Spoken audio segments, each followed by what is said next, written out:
What is up? Welcome back to the channel. How's it going?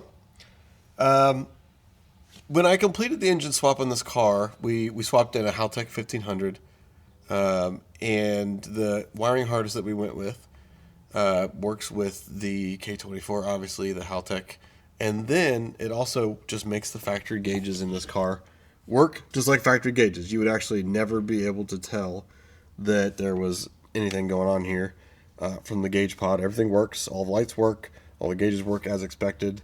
Even the check engine light, when the Haltech throws a warning of some kind, the check engine light comes on, which is all cool. And I didn't add like a gauge pod, like a cluster up here, or swap. Some people swap out, one of these round vents for a gauge pod. I didn't go with any of that. I went with the factory look. There's positives to that. It's very clean. It looks very OEM. There's also negatives to that. There's a lot of data on the Haltech that would tell me some important information about the car that I'm not getting. A quick example of that, and one of the things we're going to fix today, is that gauge right there sucks. It is the oil pressure gauge. It says low, or L and H, so low and high. Fun fact, that gauge is really useless. It will always read the exact same unless the pressure is extremely high or extremely low. Otherwise, it doesn't even fluctuate. Mazda engineers did that on purpose. Unfortunately, it literally is a low and a high, and there's no in between. There's no information. And so when you do track days or something like that, you kind of want to know what the pressures are.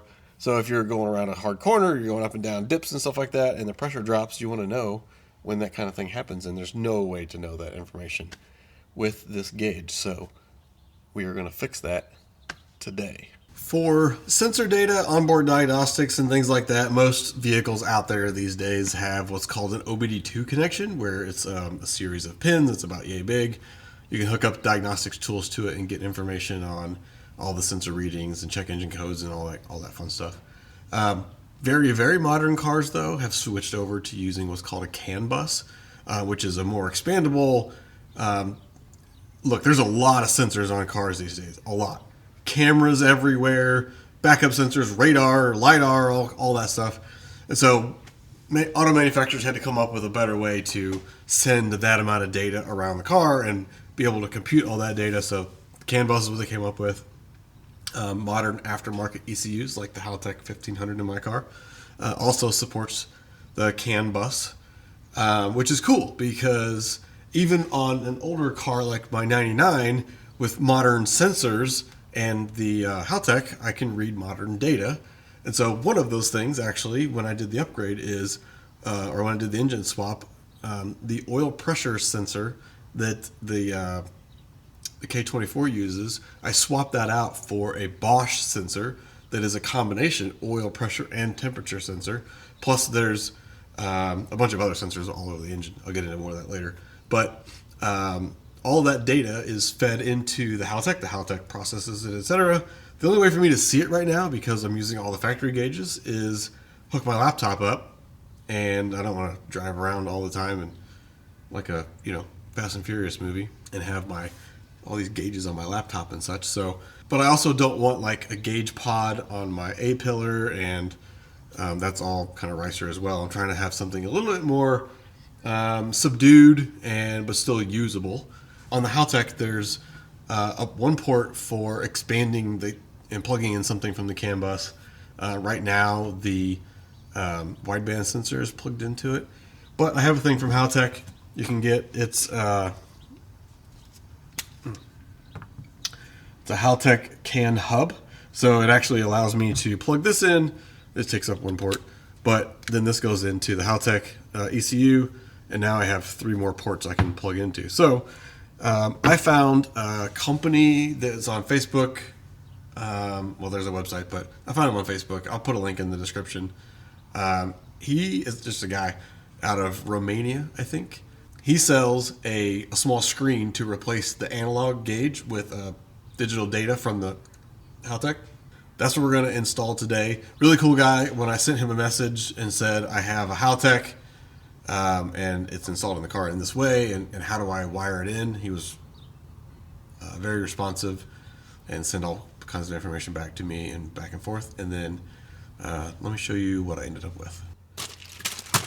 So what he sent me is, well, here's the different parts of the board. Here's the actual, here's all the different parts of the install.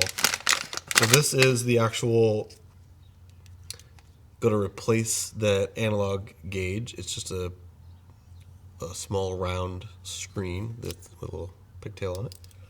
Very cool.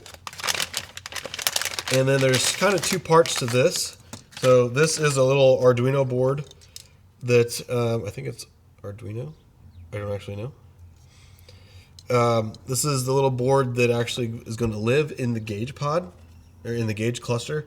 Here you go. Rotarytronics is the name of the company, or the website. Like I said, I'll put a link in the description. But this is what does all the work.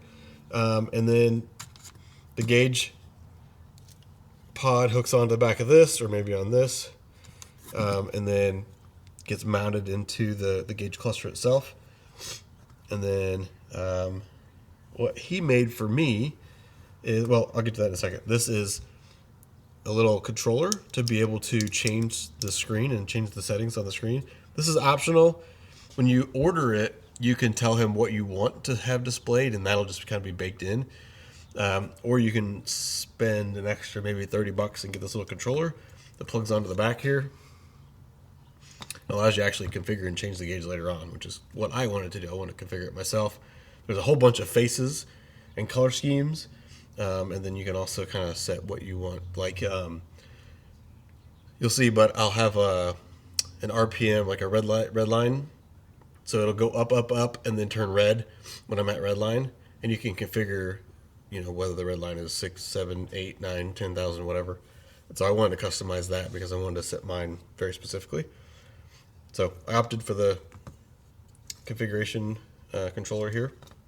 And then off of here is power and ground for the board itself, and then a little pigtail to get the data. So what he made for me is just this cable that has the other, you know, the female end for there, and then just two wires, red and a black.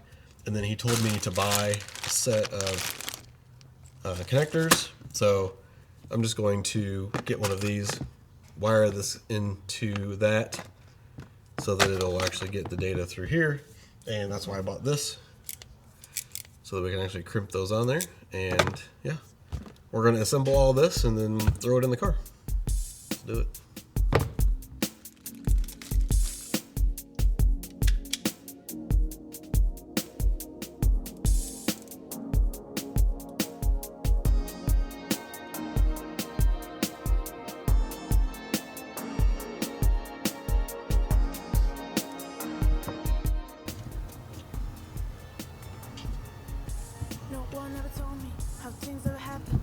How in the...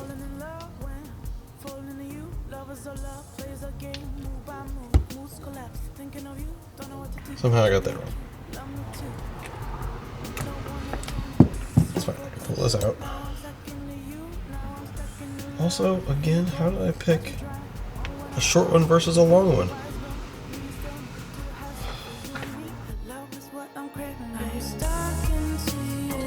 Okay, take two. Hey!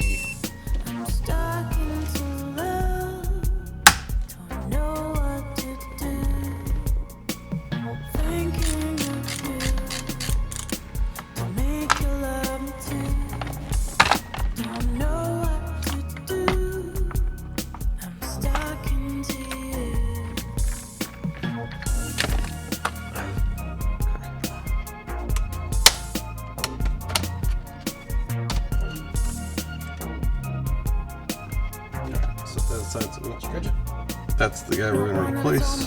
How things have happened when falling in love, when falling into you. Lovers of love, plays a game, move by move, moves collapse. Thinking of you, don't know what to do, to make you love me too. No one ever told me this rule for this game. Now nice. I'm stuck into you, now I'm stuck in the love. Red Hear me calling, ignition. watch me trying, only when I'm crying. For you, fire's burning, me turning to a hassle. For you and me, and love is what I'm craving, babe.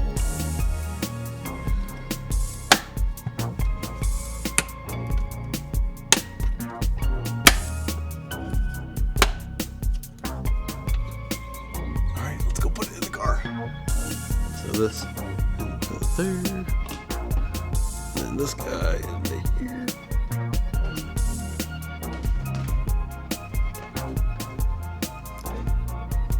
No one ever told me how things ever happen. I feel like that might have been the hardest part of this entire thing. Love is a love, plays a game, move by move, moods collapse. Thinking of you, don't know what to do to make you love me too.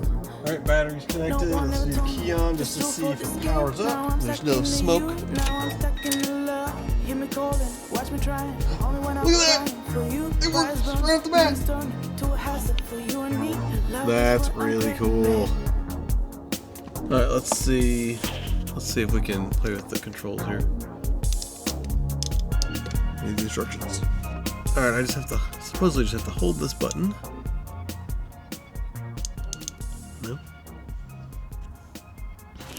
Alright, well for some reason I'm not getting the keyboard to work. So I'm not gonna worry about it just right this second. Instead, what I want to do is fire up the engine and see if we actually read data from the Haltech.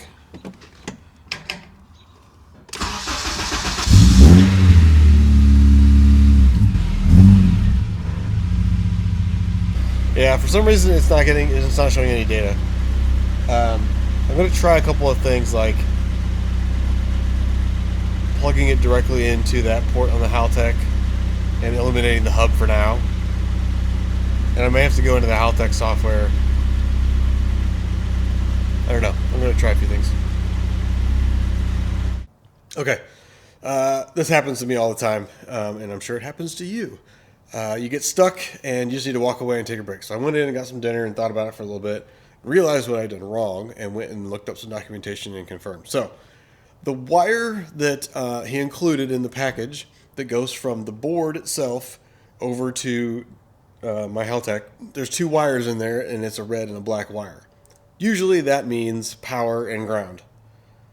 And so I also looked at another connector that was already plugged into one of the other connections, and there's four wires. There's a red and a black and then two others, right?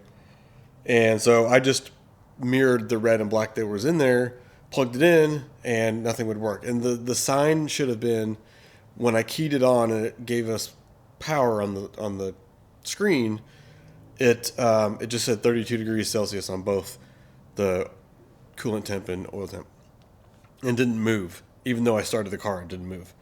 So that to me is the sign that, okay, something is not correct. It's not reading any data. So I went and looked up a diagram real quick and realized that, yeah, there's 4 pins. One's for power, one's for ground, and then the other two is can high and can low. I'll put a diagram up on the screen. But that's the CAN data, and I just put in power and ground.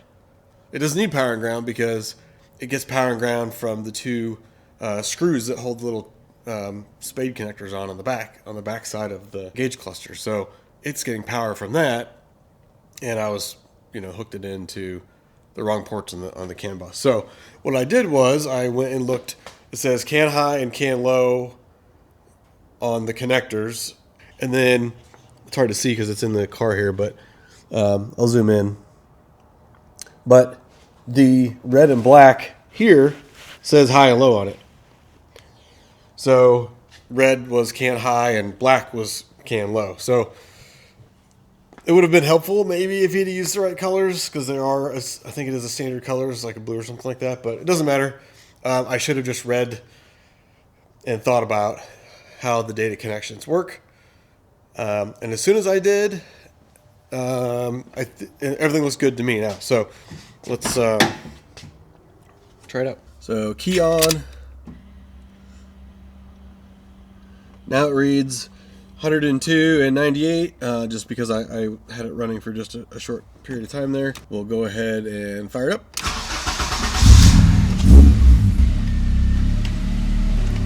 Now we got good oil pressure, coolant temp, reading properly. Yay, everything's working good. So now, what we can do is key it back off. And you have to, this guy here, you just hold that down when you key it on. And now I can go into the settings menu and decide degrees Celsius or Fahrenheit. I went Fahrenheit because I'm in America. PSI or bar. PSI. Coolant temp alarm level. We don't want it to be 225. That's pretty, well, 225 is not bad, actually. My fan kicks on at 194. I probably need to go and see what the Haltech is set to and match that accordingly. I'll do that at some point. I'll go look up and see what my alarm would be set for on there that would turn on my check engine light. Okay. Oil pressure alarm level. So if it drops below 10 psi, which seems pretty low, this thing runs pretty high. I probably need to go through this again once I look at the Haltech levels. Oil temperature, alarm level, coolant temperature trimming. Don't need to worry about those. LCD style. Oh man, there's a bunch of different styles. I'll have to go and review what options there are. Shift light enabled. I'm going to disable that because, never mind, because I think I can say what RPM. Shift light RPM. No. Let's go way higher. I'm going to go 7,500, but we'll set green color max RPM level. Let's do that. Yellow color max RPM level. Let's go 8,000. Orange color. Red. 8,400 I think is what my max RPM is set to right now on the Haltech. Just for the camera, I'm going to set it a lot lower so I don't have to rev it all the way to 8,000 while we're sitting here.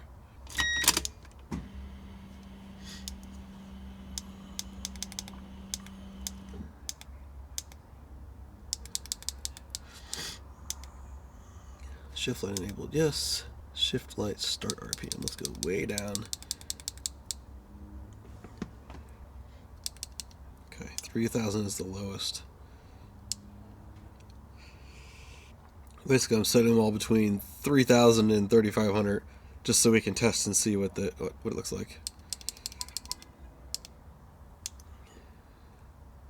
I don't want the buzzer.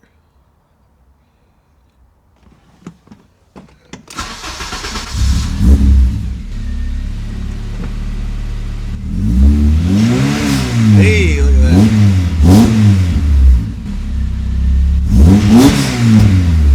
Let's go. That's really cool. Yeah, I'm pretty darn happy with this, the way it turned out. Obviously, I got to put everything back and clean up my wiring, put the steering wheel back on, but that's really cool. That's well worth it. I love it, and I got some settings to fiddle with and a car to put back together. So that's going to be it for this video. Thank you so much for watching. If you like this kind of content, let me know in the comments. I want to know what you think about this mod and previous video where I did the intake install, and this the vlog style that I've been rolling with lately. Hopefully you like the style, and if you do, give me a like, subscribe. I got lots more coming. Like I said before, I still have over here. There's boxes piled up with all kinds of fun stuff. You gotta wait and see, but new content coming for sure. So, all right, I'll see you in the next one. Hey, hey, hey.